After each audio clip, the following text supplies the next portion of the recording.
నాకు జన్మనిచ్చిన నా తల్లిదండ్రులకు పాదాభివందనాలు. అందరికీ నమస్తే. ఈరోజు పర్యావరణం గురించి, కాలుష్యం గురించి నేను చెప్పదలుచుకుంటున్నాను. అసలు మన సమాజం ఎటుపోతుంది? ఫస్ట్ ఆఫ్ ఆల్ కాలుష్యం గురించి ఎంతమంది పట్టించుకుంటున్నారు?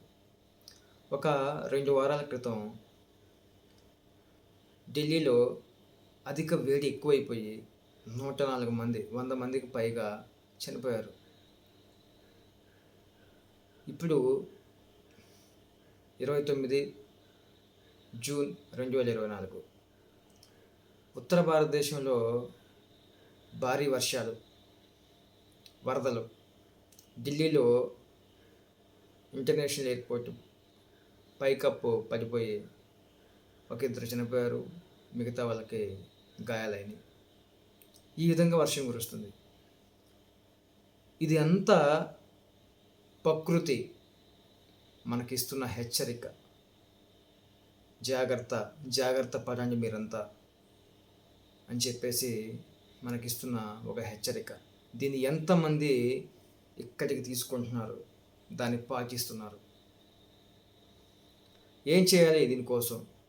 ఈ కాలుష్యాన్ని నివారించకపోతే రేపటి మన పిల్లలు, మన బిడ్డలు, వచ్చే తరానికి మనం ఏమి ఇస్తున్నాం? ఎడ్యుకేషనా, డబ్బా, సంపద, టెక్నాలజీయా? ఇన్ని ఓకే, కాదన్ను, తప్పన్ను. కానీ వాటితో పాటు మన పిల్లలకి, రేపటి తరానికి ఆరోగ్యకరమైన వాతావరణాన్ని ఇవ్వాలి, కలుషితం లేని గాలినివ్వాలి, కలుషితం లేని మంచినీటినివ్వాలి, మానసిక ప్రశాంతతనివ్వాలి. ఇవన్నీ మనం ఇస్తున్నామా? ఫర్ ఎగ్జాంపుల్, ఒక 2 వారాల క్రితం అధిక వేడితో 104 మంది చనిపోతే, ఇప్పుడు భారీ వర్షాలతో ఢిల్లీలో ఉత్తర భారతదేశంలో వరదల కారణంగా ఎంతోమంది నష్టపోయారు, ప్రాణాలు కోల్పోయారు. సో దీన్ని బట్టి మనకు అర్థమవుతుంది, ప్రతి ఒక్కరూ చెట్లని నాటండి.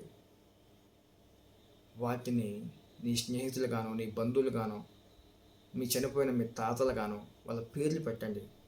మనస్ఫూర్తిగా వాటితో మాట్లాడండి. అడవులను సంరక్షించండి. ప్లీజ్, మన పర్యావరణాన్ని మనమే కాపాడుకోవాలి. రేపటి తరానికి మంచి గాలిని, మంచి నీరుని మనమే ఇవ్వాలి. Thank you.